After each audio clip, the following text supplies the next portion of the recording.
അതെന്തിനാ വിവാഹത്തിന് മുമ്പ് കന്യകയെ കാണലൊക്കെ? അതൊക്കെ ഈ ഇപ്പോഴത്തെ പരിഷ്കാരമാണ്, ഈ അടുത്ത കാലത്ത് തുടങ്ങിയതാ. ഇവിടെ പഴയ ആളുകളോട് ചോദിച്ചു പോയിക്കോളൂ. എങ്ങനെയാ വിവാഹത്തിന് മുമ്പേ കണ്ടിട്ടോ വിവാഹം കഴിക്കണവരെ? അവളെ കണ്ടോ? കണ്ടിരുന്നു വെച്ചാൽ നല്ല ഓർമ്മ തന്നെ കിട്ടുമായിരുന്നു. ഈ കാണാണ്ട് വിവാഹം കഴിച്ചോണ്ടാണ് ഇങ്ങനെയായി ഇല്ലേ? പലർക്കും തോന്നാറുണ്ട. അങ്ങനെയല്ല, കന്യകമാരല്ല വിവാഹം നിശ്ചയിക്കാതിന്റെ ഉടമസ്ഥരാ. കന്യകയെ കാണേണ്ട ആവശ്യമുണ്ടോ? എനിക്കൊന്ന് കണ്ടാൽ മതി, വേറെ ഒന്നും വേണ്ട, കാണണം, അത്രേ ഉള്ളൂ. പോയിട്ടേ ആ ശൂർപ്പണൊക്കെ ഇങ്ങോട്ട് കാണാൻ പാകത്തിനാക്കിയിട്ട് കൊണ്ടുവരണം കേട്ടോ. ഇത് കേട്ടാ ബുദ്ധിയുള്ളവര് മനസ്സിലാവും. കാണാൻ പാകത്തിനാക്കിയിട്ട് വേണം കാണാൻ. അപ്പൊ അതുവരെ കാണാൻ തന്നല്ല എന്നുള്ളതാ. ഒരുവിധ ശൂർപ്പണൊക്കെ അല്ല, ഒരുവിധമൊക്കെ വിവാഹത്തിന് വരുന്നത് നല്ലോണം ആക്കിയിട്ടാ, അല്ലാണ്ട് ആക്കാതല്ല.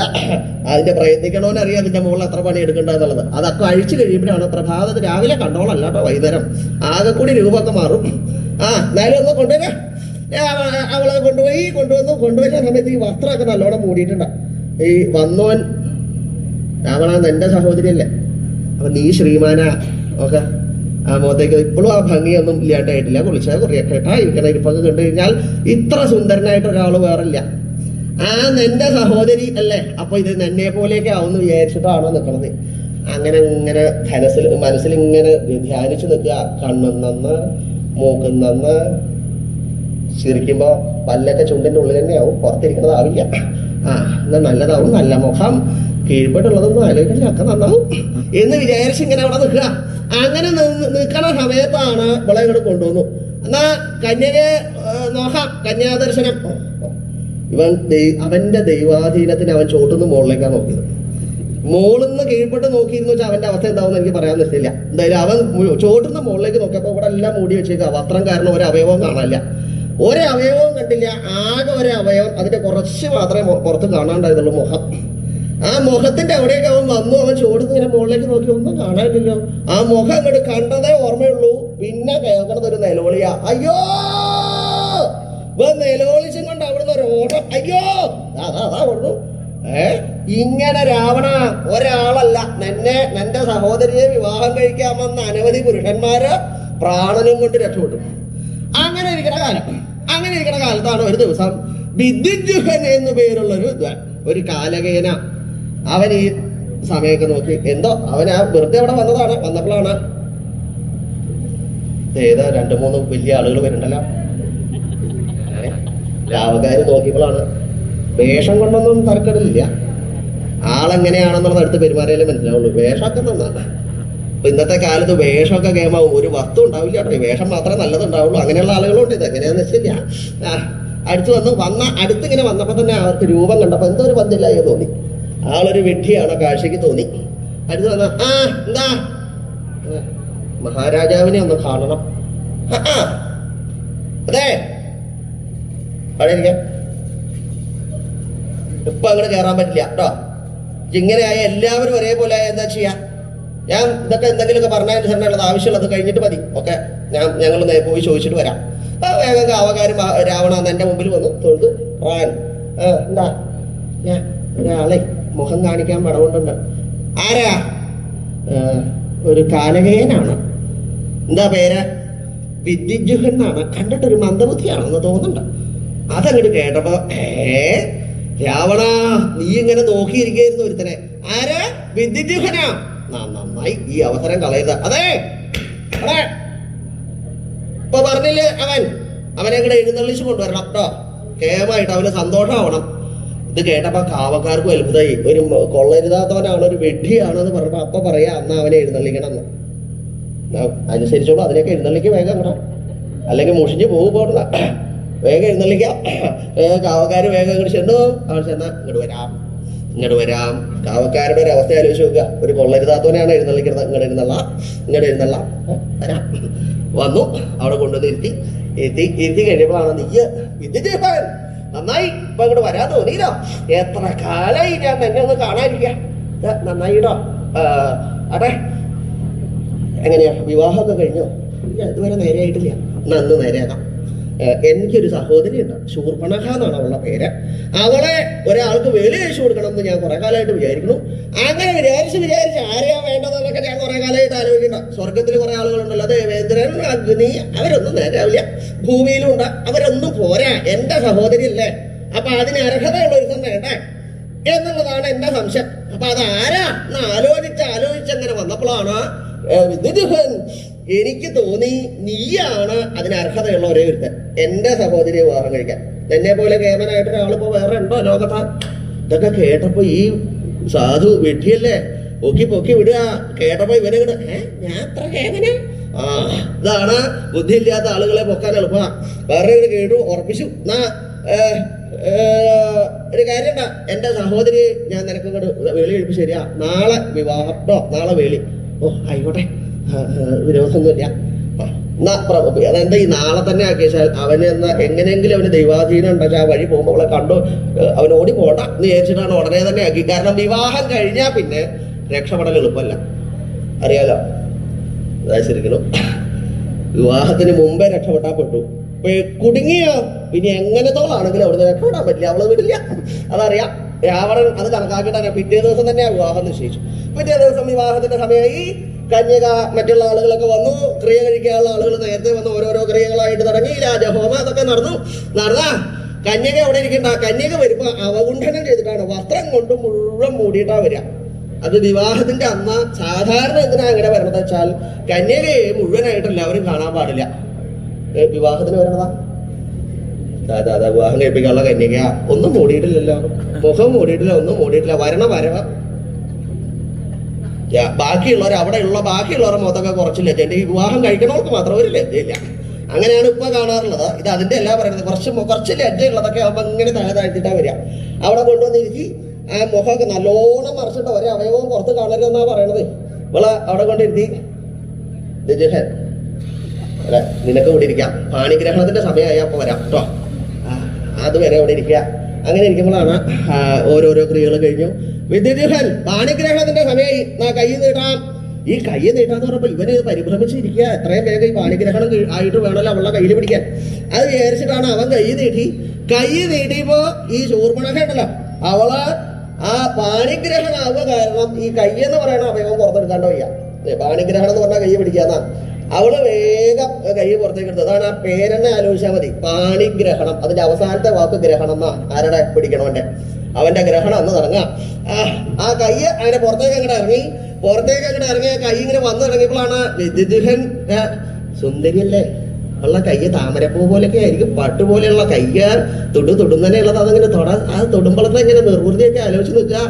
അപ്പോഴാണ് ഒരു സാധനം വസ്ത്രത്തിന്റെ ഉള്ളത് ഇറങ്ങി വരുന്നത് കേട്ടപ്പോ ഇതെന്താ വല്ല എഴജന്തുവാണ് ഇവിടെ ഇറങ്ങി വരുന്നത്. ഇതൊക്കെ കൂടി കണ്ടിട്ട് എന്തോ ഒരു വസ്ത്രത്തിനുള്ളത് നോക്കിയപ്പോഴാണ് ഇവളുടെ കയ്യാ വരുന്നത്. കയ്യങ്ങോട്ട് കണ്ട് കയ്യാണെന്ന് മനസ്സിലായപ്പോഴാണ് വിദ്യുഹം പേടിച്ചു. കയ്യങ്ങോട്ട് കണ്ടിട്ട് അയ്യോ ഓടാൻ അങ്ങോട്ട് ഭാവിച്ചപ്പോ രാവണ നിന്റെ സഹോദരിയല്ലേ അവളെ ഒട്ടൊട്ട് കണക്കാക്കിയിട്ടാ വന്നേക്കണത്. ജ്യേഷ്ഠൻ ഇത് ഇത്രത്തോളം ആക്കിയതിന്റെ ക്ലേശം ജ്യേഷ്ഠൻ അറിയാം. ഇന്ന് നടന്നു, ഇല്ല ചെയ്നി ഒരിക്കലും ഉണ്ടാവില്ല. പാണിഗ്രഹണാണ് ക്രിയെങ്കിലും അവൾ എന്ത് ചെയ്തു, അവൾ അവനെ ചാടി ഒക്കെ കൂടി അങ്ങോട്ട് പിടിച്ചു. പാണിഗ്രഹണല്ല, സർവാംഗഗ്രഹണം ഉണ്ടായത്. ഒക്കെ കൂടി പിടിച്ചു. ആ പിടിച്ച അവനെ അങ്ങോട്ട് ചുരുട്ടി അവനെ എടുത്തും കൊണ്ട് കൊടുത്തു ഒരു ഓട്ടം. അതാ പോണു. ശൂർപ്പണഖേ ഇവിടെ ക്രിയ ഒന്നും കഴിഞ്ഞിട്ടില്ല, അവരുടെ ക്രിയ വേറെയാ. അത് പോയി, ഞങ്ങളുടെ ക്രിയ ഞങ്ങൾ ആയിക്കോളാം എന്ന് പറഞ്ഞ ശൂർപ്പണഖ വിദ്യുഹനെയും കൊണ്ട് പോയി. രാവണ നിന്റെ സഹോദരിയുടെ വേളി കഴിഞ്ഞ കഥയാ ഞാൻ പറയണത്. അങ്ങനല്ലേ, ഞാൻ കണ്ടിട്ടില്ല, ആളുകൾ പറഞ്ഞ് കേട്ടേക്കുന്നതാണ് ഇങ്ങനെയൊക്കെ ആണെന്നുള്ളത്. ആരല്ല പോട്ടെ. അത് കഴിഞ്ഞു, വേളി കഴിഞ്ഞ് അവിടെ എങ്ങനെ കഴിയാ. ഇവൻ എങ്ങോട്ട് പോവാൻ രക്ഷപ്പെടാൻ പറ്റില്ല. അവൻ അതിന്റെ ഉള്ളിൽ തന്നെയാണ്. ഇവൾ എങ്ങോട്ട് പോകാനും സമ്മതിക്കില്ല. മാത്രല്ല ഈ വസ്ത്രം കൊണ്ട് അവന്റെ വസ്ത്രത്തിൽ ഒരു കെട്ടുവിട്ടിട്ടുണ്ട്. അവളെ എങ്ങനെയെങ്കിലും പുറത്തേക്ക് ചാടാൻ പോയത് അവൾ അറിയും. അങ്ങനെ ഒരു ദിവസം നീ സൈന്യങ്ങളോടുകൂടി പാതാളത്തിലേക്ക് യുദ്ധത്തിനായിട്ട് പോകുമ്പോ വിദ്യുഹൻ ഇത് കണ്ടു. യുദ്ധത്തിനാണ് പോണത് കണ്ടപ്പോ അവന് യുദ്ധം ചെയ്യാൻ വശണ്ടായിട്ടല്ല, ഈ കൂട്ടത്തിന് ഘോഷമായിട്ട് പോവല്ലേ, ഒന്ന് വാളും പരിചയൊക്കെ എടുത്ത് പോവാ എന്ന് വിചാരിച്ച് അവൻ ഇവള് കാണാണ്ട് വാളും പരിചയൊക്കെ എടുത്ത് സൈന്യങ്ങളുടെ പുറകിന് പുറപ്പെടാൻ ഭാവിച്ചപ്പോ ഇവൾ അത് കണ്ട ഇങ്ങോട്ട് വന്ന ഇവന്റെ വസ്ത്രത്തിന് പിടിച്ച് വലിക്കാൻ തുടങ്ങി. വിദ്യുശങ്ക പോട്ടെ, വിദ്യുശങ്ക ഇങ്ങോട്ട് വാ, വിദ്യുശങ്ക ഞാനല്ലേ വേണ്ട ശൂർപ്പണഖ, ഞാനിപ്പോ വരാം. അല്ല, അയ്യോ, ശുദ്ധത്തിന് പോണ്ട. ഇങ്ങനെ പിടിച്ചു വലിച്ചപ്പോ ഇവൻ എന്ത് ചെയ്തു? കയ്യിലുള്ളൊരു വാളാണ്, വലിയ മൂർച്ച ഉള്ളതൊന്നുമല്ല. അതങ്ങനെ കരാന്ന് വസ്ത്രം കൂടെ അറുത്ത് വിട്ടു. വിട്ടപ്പോ ഈ വസ്ത്രം അങ്ങോട്ട് പൊട്ടി. ഇവള് ചടപട മലന്നങ്ങോട്ട് വീണു. ഇവൻ കൊടുത്തു ഒരോട്ടം. ഇവൻ ഓടണത് കണ്ടപ്പോ ഇവൾ അവിടെ നിലത്ത് കിടന്നും കൊണ്ട് അവനെ ശപിച്ചു. എന്റെ വാക്ക് കേൾക്കാണ്ട പോവാണല്ലേ, എന്നാ ഇനി വരാണ്ട പോട്ടെ. അവനെ ശപിച്ചു. അവനത് കൂസലൊന്നും ഉണ്ടായില്ല. അവൻ പാതാളത്തിൽ വന്നു. യുദ്ധം നടക്കണതിന്റെ ഇടയില് ഇവന് യുദ്ധ നിയമമൊന്നും അറിയില്ല. എവിടെയാ നിൽക്കേണ്ടത്, എവിടെയാ ആരോടാ യുദ്ധം ചെയ്യേണ്ടത് ഒന്നും നശിച്ചില്ല. ഇവൻ എന്നിട്ടായി ആയുധമൊക്കെ എടുത്ത രാവണ, നീ യുദ്ധം ചെയ്യണതിന്റെ ഇടയിൽ ചാടി അങ്ങോട്ട് വന്നു.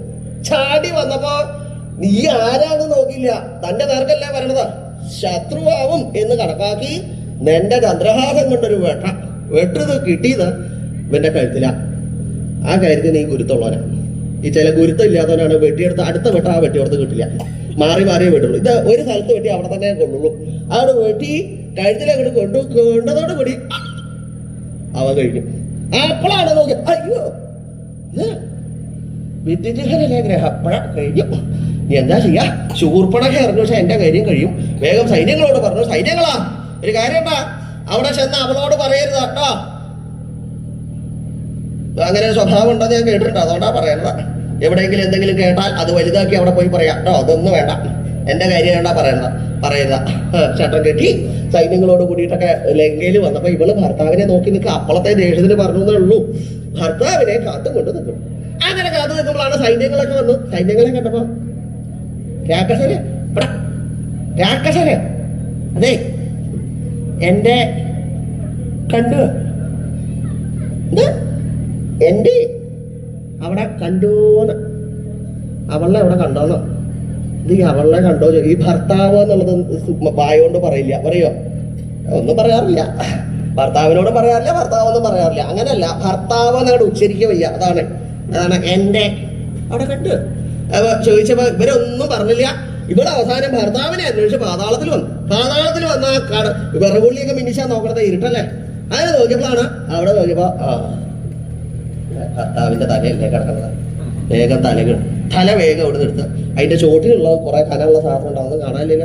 നോക്കിയപ്പോഴാണ് അതും ഒരു പുറത്ത് കിടക്കണ്ട. വേഗം അതവിടെ വെച്ച് നോക്കിയപ്പോ അവളെന്റെ വാള് തട്ടിയിട്ടാണ് മരിച്ചത് നമുക്ക് മനസ്സിലായതോടുകൂടി അവള് കോപിച്ച്, രാവണ എല്ലാവരുടെ ഇടയിൽ നീ ഇരിക്കുമ്പോൾ അവൾ ഓടി അങ്ങോട്ട് വന്നിട്ട് അവളുടെ കണ്ഠസൂത്രം പൊട്ടിച്ച് നിന്റെ മുഖത്തേക്ക് അങ്ങോട്ട് എറിഞ്ഞു. ഇനി എനിക്ക് ഒരു ഭർത്താവുണ്ടാവണ വരെ നീ എനിക്ക് ഭർത്താവ് എന്ന് പറഞ്ഞ് നിന്റെ മുഖത്തേക്ക് അങ്ങോട്ട് എറിഞ്ഞു. നിനക്ക് അതിന്റെ അപകടം അപ്പൊ തന്നെ മനസ്സിലായി. വേഗം പറഞ്ഞു, ശൂർപ്പണഖേ നിനക്കൊരു ഭർത്താവിനെ കിട്ടിയാ പോരെ, ഒരു കാര്യം ചെയ്തോളെ, ത്രൈലോക്യത്തിൽ ആരെയാ നിനക്ക് ഇഷ്ടമുള്ളത് വെച്ചാൽ വിവാഹം കഴിക്കാം. ഇന്ന ആള് വേണമെന്നൊന്നുമില്ല കേട്ടോ. ആവു ദൈവാധീനായി മറ്റോ ചത്തത്. ഇനി ഇഷ്ടമുള്ളവനെ വിവാഹം കഴിക്കാന്നാ. ആർക്കായാലും ഇഷ്ടമുള്ളതിനെ വിവാഹം കഴിക്കാൻ സന്തോഷ. ശൂർപ്പണഖയ്ക്ക് ആ വിഷമം ഇങ്ങോട്ട് മാറി. ഭർത്താവിനെ അന്വേഷിച്ച് പോവാ എന്ന് ശേഷു സൈന്യങ്ങളോടുകൂടി ആദ്യം സ്വർഗത്തിൽ ചെന്ന് ദേവേന്ദ്രനെ ആദ്യം ഇങ്ങോട്ട് കണ്ടപ്പോ നോക്ക്, ഇത്ര സുന്ദരനായിട്ട് ഒരാളെ ഞാൻ ഇതിനു മുമ്പ് കണ്ടിട്ടില്ല. ആ വലിയ കഷണ്ടിയും വലിയ വയറും ശ്രീമാനായിട്ടൊരാളാ. ശരീരശോഭ ഉള്ളതായിട്ട് ഇങ്ങനെ സുന്ദരനായിട്ട് ഒരാൾ ഇവിടെ വേറെ ഉണ്ടോ? അത്രയുണ്ടോ യോഗ്യത? ശ്രദ്ധിച്ചു നോക്കിയപ്പോഴാണ് ശരീരത്തെ ബാക്കിയുള്ളവരുടെ മുഖത്ത് രണ്ടെണ്ണേ ഉള്ളൂ, ഇയാളുടെ എല്ലാ സ്ഥലത്തും ഉണ്ടത്. അതെന്താ? കണ്ണ്. ബാക്കിയുള്ളവർക്ക് ഇതിന്റെയൊക്കെ മുഖത്ത് വെച്ച് രണ്ടെണ്ണം വെച്ച് കാണാനുള്ളൂ. ഇതങ്ങനെയല്ല, ഇയാളുടെ ശരീരത്തിൽ ആ കക്ഷം നോക്കിയപ്പോ അതിന്റെ ഉള്ളിലുണ്ട് ഒരു കണ്ണ, ഇരിക്കണതിന്റെ അടിയിലുണ്ട് അവിടെ ഒരു കണ്ണ, പീഠത്തിലും ഉണ്ട് രണ്ടെണ്ണം. ഇതെന്താ ശരീരം മുഴുവൻ കണ്ണ്? ഇങ്ങനെ ഒരാള് കണ്ണുണ്ടാവോ ശരീരം മുഴുവൻ? അപ്പോഴാണ് അവള് ഗൗതമ മഹർഷിയുടെ ശാപം ആലോചിച്ചു. പണ്ട് അഹല്യയുടെ അടുത്ത് പോയപ്പോ ഗൗതമ മഹർഷി ശപിച്ചതാണ്. നീയിപ്പോ വേണ്ട, അങ്ങനെയുള്ള ആളുകളൊന്നും വേണ്ട. അത് കഴിഞ്ഞപ്പോഴാണ് അഗ്നിയെ കണ്ടു. തേജസ്വിയായിട്ട് ഒരാൾ വരുന്നുണ്ട്. മുമ്പേ കണ്ട പോലത്തെ അപകടമൊന്നുള്ള ആളാന്ന് തോന്നണില്ല. ഇവിടെ നേരെ കാണുമ്പോ തന്നെ എന്നെ ചുമന്ന് അങ്ങനെ കുറച്ച് ചുമക്കാൻ വേണ്ടി എന്താ കുറച്ച് ചെയ്യണ്ടോന്ന് തോന്നുന്നു. അതല്ല, ആ തേജസിന്റെ ശക്തിയ ഒക്കെ ഭർത്താവായ ഇങ്ങനെ തേജസ്സുകൾ, അല്ലാണ്ട് അതൊക്കെ ഒരു തേജസ്സും ഇല്ലാത്ത. മറ്റേത് അങ്ങനെയല്ല, നല്ല തേജസ് ഉള്ളതാ. അദ്ദേഹത്തെ മതി എന്ന് വിചാരിച്ച അടുത്തേക്ക് അങ്ങോട്ട് ചെന്നപ്പോഴാണ് തീയല്ലേ. അതിന്റെ അടുത്തേക്ക് എങ്ങനെയാ, അയ്യോ ഇതെന്താ ഭർത്താവിന്റെ അടുത്ത് കുറച്ച് മാറി നടക്കണത്? ചേർന്ന് പോയിക്കൂടെ? അതിനെ തൊട്ടാപ്പുള്ളൂ. അതുകൊണ്ടാ, അല്ലാണ്ട് ഭർത്താവ് ഇങ്ങനെ പോയി കഴിഞ്ഞാൽ കുറെ പിന്നിലെ ഭാര്യ പോണത്. എന്താ കാലത്തോട് വയ്യ, അതുകൊണ്ടാ. അങ്ങനെ ആയാൽ പറ്റില്ലല്ലോ. ഭർത്താവായ ഒന്ന് തൊടണ്ടേ? അഗ്നി വേണ്ട. അപ്പൊ അത് കഴിഞ്ഞപ്പോ അടുത്ത ആളെ കണ്ടു, അന്തകനെ കണ്ടു. എന്നാ അന്തകം വേണ്ട, എന്തെങ്കിലുമൊക്കെ പോരായ്മ അവളെന്നെ നിശ്ചയിക്കും. വേണ്ട, ഭൂമിയിൽ വന്നു, രാജാക്കന്മാരെ അന്വേഷിച്ചു, അവൾക്ക് ആരെയും തൃപ്തിയില്ല. അവസാനം രാവണ, എന്റെ സ്വാമി ശ്രീരാമചന്ദ്രൻ പത്നി സമേതനായിട്ട് അനുജനോട് കൂടി കഴിയണ പഞ്ചവടി എന്ന പേരുള്ള പ്രദേശത്ത് അവള് വന്ന് എന്റെ സ്വാമി അവിടെ ഭാര്യയോട് കൂടി അവിടെ ഇരിക്കുക. അപ്പോഴാണ് ഇവൾ അകലേന്ന് തന്നെ അദ്ദേഹത്തെ കണ്ടതോടുകൂടി ഇവിടെ മനസ്സില് അവള് സന്തോഷം. ഇങ്ങനെ സുന്ദരനായിട്ടൊരാള് അവിടെ ഇരിക്കുക, രണ്ടാളും കൂടി ഒരുമിച്ച്. ഇത്ര സുന്ദരനായിട്ട് ശ്രീമാനായിട്ട് ഒരാള് വേറെ ഉണ്ടോ? ആ മുഖത്തേക്ക് അങ്ങോട്ട് നോക്കി എല്ലാ ലക്ഷണവും ഉണ്ട്.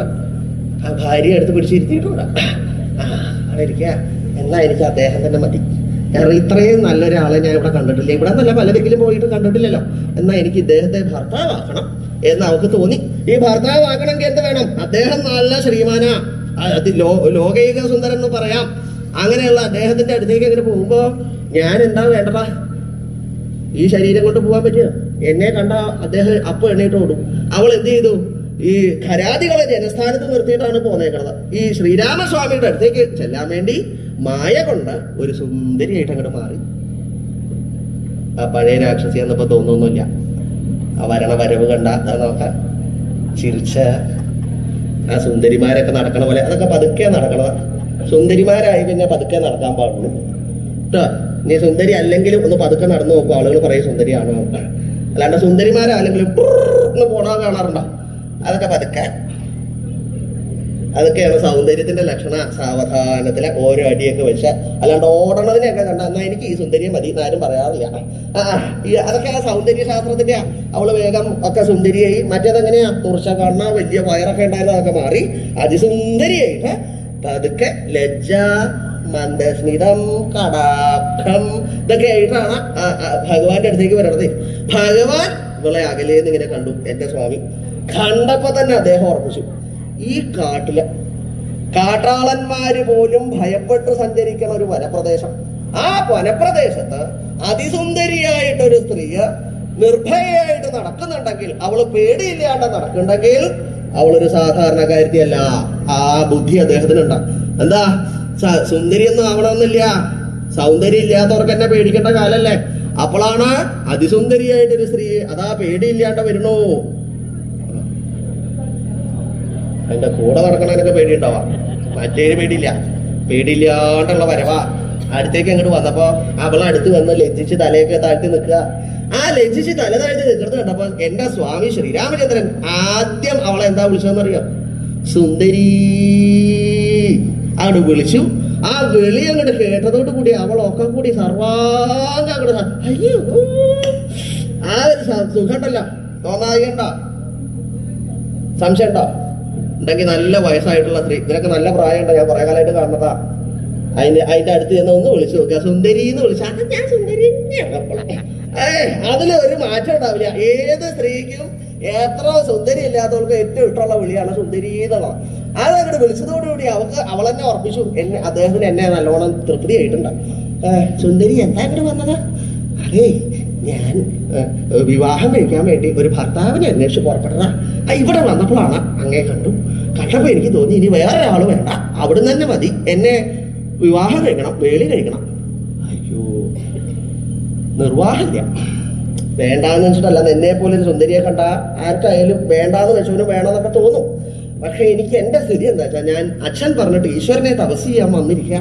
ഈശ്വരനെ തപസ് ചെയ്യാൻ വന്ന ഒരാൾക്ക് ഒരു സുന്ദരിയായിട്ടൊരു സ്ത്രീ അടുത്തുണ്ട് വെച്ചാൽ തപസ്സൊന്നും ഭംഗിയായിട്ട് നടക്കില്ല. അതൊക്കെ ആകെ അപകടവും, അത് നേരെയാവില്ല. അതുകൊണ്ടാണ് അടുത്തന്നെ ഇരിക്കേണ്ട. ഒരു കാര്യം ചെയ്യാൻ, നീ വിഷമിക്കൊന്നും വേണ്ട.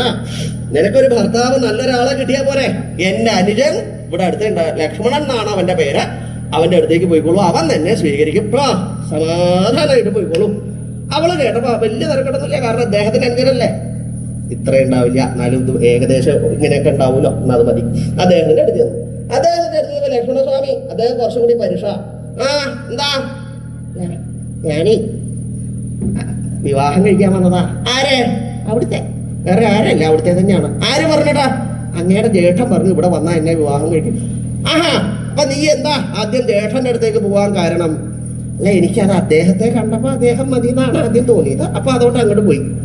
അപ്പൊ നീ എന്നെ വിവാഹം കഴിച്ച് എന്റെ കൂടെ ഇരിക്കുമ്പോ വേറെ ഏതെങ്കിലും ഒരു അതുവഴി പോകുമ്പോ അവൻ മതി എന്ന് വിചാരിച്ച അവന്റെ കൂടെ ഇനി പോവാതെ ഇരിക്കുവോ? അങ്ങനെ പോകുന്നില്ല. എന്താ അപ്പൊ ജേഷ്ഠൻ പറ്റില്ല എന്ന് പറഞ്ഞതാ?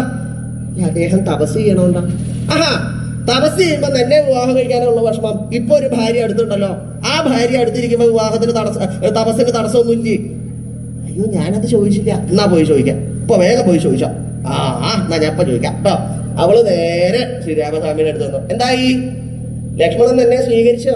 ഇല്ല, ജേഷ്ഠൻ സ്വീകരിക്കെന്നാ പറഞ്ഞത്. ഞാൻ പറ്റില്ല എന്ന് ആദ്യം പറഞ്ഞില്ലേ? അതന്നെ, അപ്പൊ തപസ്സിന് ഇപ്പൊ ഒരുത്തി എടുത്തിട്ടല്ലോ, അവളടുത്തുള്ളപ്പോ തപസ് ചെയ്യാൻ പറ്റൂല, അപ്പൊ എന്നെ കൂടി സ്വീകരിക്കും എന്ന് അവിടുന്ന് പറഞ്ഞു. അത് പറ്റില്ല, അത് അച്ഛൻ വിവാഹം കഴിപ്പിച്ചതാ, അച്ഛനും അമ്മയൊക്കെ പറഞ്ഞ അനുസരിക്കാണ്ടിരിക്കാൻ പറ്റില്ലല്ലോ എന്ന് ചോദിച്ചു വെളി കഴിച്ച അത് നിവൃത്തിയില്ല, അങ്ങനെ തന്നെ പോയിക്കോ. ഇങ്ങനെ ഒന്നിലധികം പരിവർത്തി പോലെ കുറെ പ്രാവശ്യം ഇവിടെ കൂടെ നടന്നേ. അവസാനം അവൾക്ക് മനസ്സിലായി, ഈ രണ്ട് താടിക്കാരും കൂടി എന്നെ പറ്റിക്കാൻ കുറെ നേരായി നടത്തിക്കാൻ തുടങ്ങിയിട്ട. ആഹാ, ഇവളുള്ളോണ്ടല്ലേ എന്നെ വിവാഹം കഴിക്കാത്തതാ. എന്നാ കാട്ടി തരാം. ആ ശൂർപ്പണഖ അവളുടെ രാക്ഷസീ രൂപം അങ്ങോട്ട് ധരിച്ചു പട്ടുകൂറ്റത്തിയായിട്ട് സീതാദേവിയെ പിടിക്കാനായിട്ട് ഓടി അങ്ങോട്ട് വന്നു. ഓടി വന്നപ്പോ ലക്ഷ്മണസ്വാമി ഇത് കണ്ടു. അവളുടെ പ്രകൃതമൊക്കെ മാറിയതാ. വേഗം തന്റെ കയ്യിലുള്ള വാളങ്ങോട്ട് ഊരി അവളങ്ങോട്ട് തടുത്തു. നിക്കവിടെ എന്ന് പറഞ്ഞപ്പോ അവളിങ്ങോട്ട് തിരിഞ്ഞു. ആഹാ, നീ എന്നെ തടുക്കേ, എന്നാ കാട്ടി തരാം. ലക്ഷ്മണസ്വാമിയെ കടന്നു പിടിച്ച് എടുത്ത് മാറോടടുപ്പിച്ച അവൾ ആകാശത്തേക്ക് കൊടുത്തു ഒരു ചാട്ടം. അതിവേഗത്തിൽ ലക്ഷ്മണസ്വാമിയെ കയ്യിലെടുത്തുകൊണ്ടാണ് ഓടുന്നത്. ലക്ഷ്മണസ്വാമി അവളുടെ കയ്യിൽ മലന്നാ കിടക്കുന്നത്. ഈ മലന്ന് കിടക്കുമ്പോ ഇവള് ഈ അതിവേഗത്തിൽ ഓടുന്നു. ആ പടുകൂറ്റത്തില്ലേ, ഈ വല്ലാണ്ട ശരീരമൊക്കെ ചീർത്തത് ഓടുമ്പോ ശ്രദ്ധിച്ചാൽ മതി, ഈ കിതപ്പുണ്ടാവും ഓടണതിന്റെ ഇടയിൽ. ഈ കിതപ്പ് കാരണം ഈ ശ്വാസം, ഈ വായു വന്നിട്ട് ഈ മടിയിൽ കിടക്കണവന്റെ മോത്ത വന്ന് തട്ടണതാണ്. ആ ശ്വാസം ഇങ്ങനെ ഇതിങ്ങനെ വന്ന ആ പുറത്തേക്ക് വിടണത് ഇങ്ങോട്ട് മുഖത്ത് വന്ന് തട്ടുക. നല്ല വായുവാണ്, പക്ഷെ ഇവളുടെ മുഖത്ത് വായിലകത്ത് ആ മൂക്കിൽ കൂടെ കയറി പുറത്തേക്ക് വരുമ്പോ അത്ര കൊള്ളരുതാത്ത വായു വേറെ ഇല്ലാന്ന് തോന്നും. അങ്ങനെ ദുർഗന്ധ മുഖത്തേക്ക് വന്ന് തട്ടണത്. ഈ ദുർഗന്ധം ഇങ്ങനെ മുഖത്തേക്ക് വന്ന് തട്ടി തുടങ്ങി കുറച്ച് കഴിയുമ്പോ സഹിക്ക വയ്യ, എത്ര നേരം ഇറങ്ങിയിട്ട് ഈ നാറ്റം. എന്താ ഇങ്ങനെ? ഈ മൂക്കിന്റെ ദ്വാരം ബ്രഹ്മാവ് സൃഷ്ടിച്ചപ്പോ അത് ചോട്ടിലാക്കിയതാണ് ഇതിനെല്ലാത്തിനും കുഴപ്പം. ആ ദ്വാരം മൂക്കിന്റെ മുകളിലായിരുന്നു വെച്ചാൽ അങ്ങോട്ട് അങ്ങോട്ട് പോവായിരുന്നു അല്ലേ? അതുകൊണ്ടാണ് ഇപ്പൊ ഈ പന്തില്ലാത്ത ഇതിന്റെയൊക്കെ ശ്രദ്ധിച്ചാൽ മതി, ദ്വാരം മുകളിലുണ്ടാവുക. ഇത് ഇവളുടെ മാത്രമാണ് ഈ മൂക്കിന്റെ ചോട്ടില്. ഈ ദ്വാരം മുകളിൽ ഒരെണ്ണുണ്ടാച്ചാൽ അങ്ങോട്ട് പോകില്ലോ. ലക്ഷ്മണസ്വാമി എന്ത് ചെയ്തു, എന്റെ കയ്യിൽ ആ വാളുണ്ട്, ആ വാള് ഇങ്ങോട്ട് കൊണ്ടുവന്നു. ഇവള് കാണാണ്ട് ഈ മൂക്കിന്റെ മുകളിൽ ഒരു ദ്വാരം ഉണ്ടാക്കാൻ വേണ്ടി പതുക്കെ കൊണ്ടുവന്നതാ. പതുക്കെ കൊണ്ടുവന്ന് ആ മൂക്കിന്റെ ഒന്നങ്ങോട്ട് മുട്ടിച്ചതേ ഓർമ്മയുള്ളൂ. നല്ല മൂർച്ചയുള്ള വാള. അതങ്ങോട്ട് തട്ടിയതോട് കൂടി അവളുടെ മൂക്ക് അങ്ങോട്ട് മുറിഞ്ഞു. മൂക്ക് മുറിഞ്ഞപ്പോ നമുക്ക് വേദന സഹിച്ചില്ല. ഇവള് തലയൊന്ന് ഇളക്കി. അയ്യോ, തല ഇളക്കിയപ്പോ ഈ വാള് നിൽക്കല്ലേ, ഈ രണ്ടു പുറത്തുള്ള ചെവി വാളിൽ ഇങ്ങോട്ട് വന്ന് തട്ടി. വാളിൽ ചെവി വന്ന് തട്ടിയപ്പോ മൂക്ക് മാത്രമല്ല ചെവിയും മുറിഞ്ഞു. ലക്ഷ്മണസ്വാമിക്കാണ് പേടിയായത്. അയ്യോ, കട്ടായില്ലോ, ഞാൻ ഇതിലൊന്നും പുറപ്പെട്ടതല്ല, അവളുടെ മൂക്കും പോയി ചെവിയും പോയി. ഇനി എന്താ ഞാൻ ചെയ്യാ? ഈ വാളിങ്ങനെ പൊക്കി പിടിച്ചാലല്ലേ കുഴപ്പം.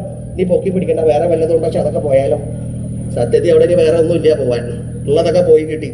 പക്ഷെ കീഴ്പ്പെട്ട് കൊണ്ടുവന്നപ്പോ ഇപ്പൊ പോകണം എന്ന് ഉറപ്പിച്ച് നിന്ന ചിലത് ചോട്ടിലുണ്ടായിരുന്നു.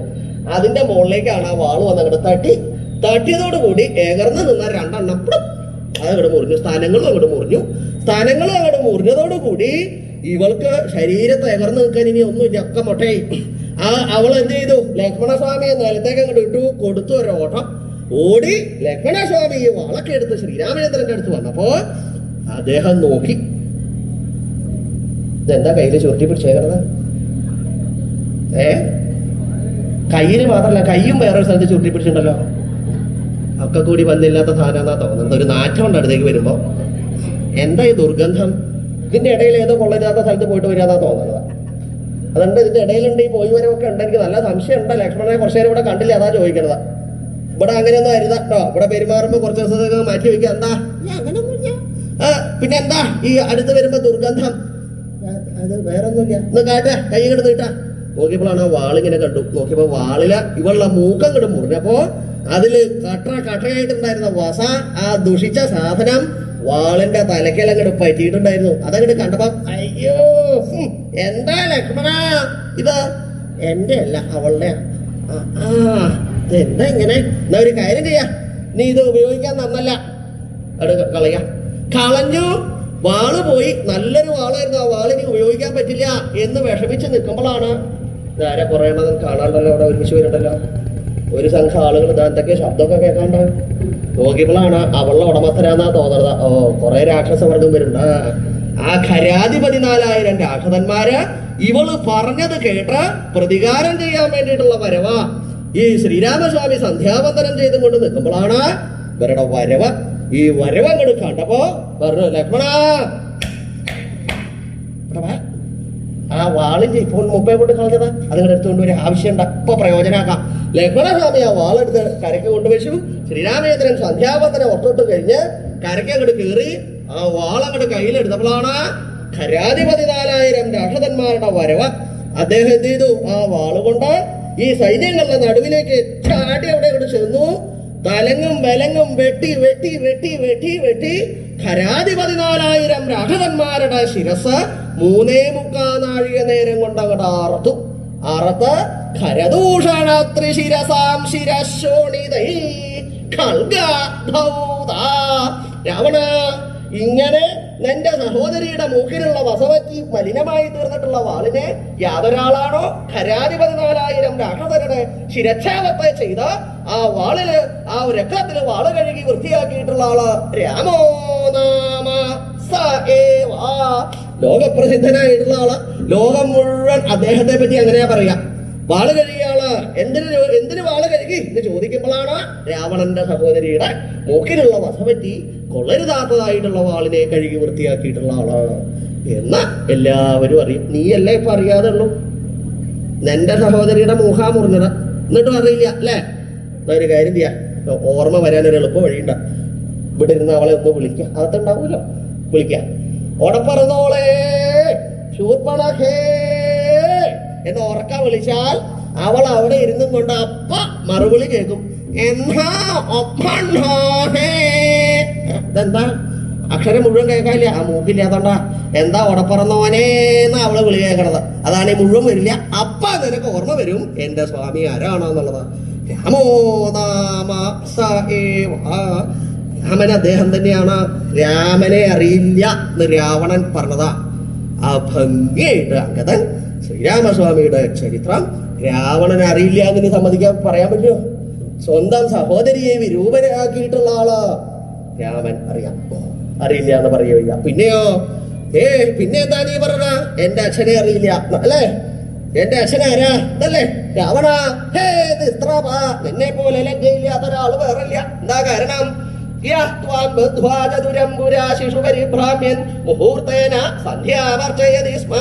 യാതൊരുവനാണോ നിന്നെ വാലിൽ ബന്ധിച്ച് മുഹൂർത്തം നേരം കൊണ്ട് 4 സമുദ്രവും അതിക്രമിച്ച് സന്ധ്യാവന്ദനം ചെയ്തിട്ടുള്ള ആളാ. എന്റെ അച്ഛനായിട്ടുള്ള ഭാര്യയുടെ വാലിന്റെ കടക്കല് നീ കുറെ കാലം ചുറ്റി അവിടെ കിടന്നതല്ലേ? ഭാണ്ഡാകൃതിയിൽ അച്ഛന്റെ വാലിന്റെ കടക്കല് നീ കിടന്നിട്ടില്ലേ? അവസാനം അച്ഛൻ തന്നെ ഇവിടുന്ന് മോചിപ്പിച്ച് കൊല്ലാണ്ട് പറഞ്ഞേക്കല്ലേ രാവണ ചെയ്തത്? ഹേ നിസ്ത്രഭാ, എടാ ലജ്ജയില്ലാത്തവനെ, തപം ത്വയാ താതാ വിസ്മൃത. എങ്ങനെയാ എന്റെ അച്ഛനെ നീ മറന്നത്? ഉപകാരസ്മരണയുള്ള ആളുകള് ഒരിക്കലും ഉപകരിച്ചവനെ മറക്കാറില്ല. നീ നന്ദിയില്ലാത്തവനാ, ലജ്ജയില്ലാത്തവനാണോ നീ? നിനക്ക് ഉപകാരസ്മരണയില്ല. എന്റെ അച്ഛൻ എന്നെ വാലിൽ ബന്ധിച്ചിട്ടുണ്ട്. സഭാസപക്ഷം മറ്റ് മന്ത്രിമാരുടെ എല്ലാവരുടെയും മുമ്പിൽ വെച്ചാണ് ഒരു കുരങ്ങന്റെ വാലിൽ താൻ അവിടെ കടന്നുണ്ട്. അവനാണ് ഇവന്റെ അച്ഛൻ എന്ന് എല്ലാവരുടെയും മുമ്പിൽ വെച്ച് രാവണനെ ആക്ഷേപിച്ചും കൊണ്ട് അങ്കദൻ വളരെ ഭംഗിയായിട്ട് പറഞ്ഞു. അതിന്റെ ശേഷം പിന്നെയും ഓരോരോ വാക്കുകളെ പറഞ്ഞും കൊണ്ട് അങ്കദൻ രാവണന്റെ മുമ്പിലൂടെ വർത്തിച്ചു. ശ്രീരാമസ്വാമിയുടെ മഹത്വത്തെ പറഞ്ഞ രാവണനെ ഗുണദോഷിച്ച് രാവണനും രാക്ഷസ വംശത്തിനും ഉണ്ടാവാനിടയുള്ള വലുതായിട്ടുള്ള നാശത്തിൽ നിന്ന് രക്ഷിക്കുക. രാവണൻ നിമിത്തം അഭ്യുദയമുണ്ടായിട്ടുള്ള രാക്ഷസ വംശത്തിന് രാവണൻ തന്നെ നിമിത്തമായിട്ട് സർവനാശം ഉണ്ടാവരുത്. അവനവന്റെ വംശത്തെ രക്ഷിക്കലാണ് എല്ലാവരുടെയും ആത്യന്തികമായിട്ടുള്ള ധർമ്മം. എല്ലാവരുടെയും പ്രധാനമായിട്ടുള്ള ധർമ്മം എന്താ? അവനവന്റെ വംശത്തെ രക്ഷിക്കുക. അത് ചെയ്യാൻ നീ ശ്രീരാമസ്വാമിയെ ആശ്രയിക്കണം എന്നിങ്ങനെ പറഞ്ഞ് രാവണനെ ഗുണദോഷിച്ചും കൊണ്ട് രാമദൂതനായിട്ടുള്ള അങ്കദൻ രാവണപുരോഭാഗത്തിങ്കൽ അവിടെ തന്നെ വർദ്ധിച്ചു. ഇങ്ങനെ യാതൊരു ഭഗവാൻ ശ്രീരാമചന്ദ്രന്റെ ദൂതനായിട്ടുള്ള അങ്കദനോ രാവണപുരോഭാഗത്തെ പ്രാവശ്യ രാവണനോടൊത്തിരുന്ന ഉത്തരപ്രത്യുത്തര വാക്കുകളെ പറഞ്ഞു വർത്തിക്കുന്ന കാലത്ത് ഭഗവാൻ ശ്രീരാമചന്ദ്രൻ അംഗദന്റെ പ്രത്യാഗമനത്തെ പ്രതീക്ഷിച്ചും കൊണ്ട് ലങ്കയുടെ ഉത്തരഗോപുരദ്വാരത്തിങ്കൽ അവിടെ വർത്തിച്ചത്. അപ്രകാരമെല്ലാം ഇരിക്കുന്ന ഭക്തവത്സലനായ ഭഗവാൻ ശ്രീരാമചന്ദ്രൻ ഭവാന്മാരെ രക്ഷിക്കട്ടെ.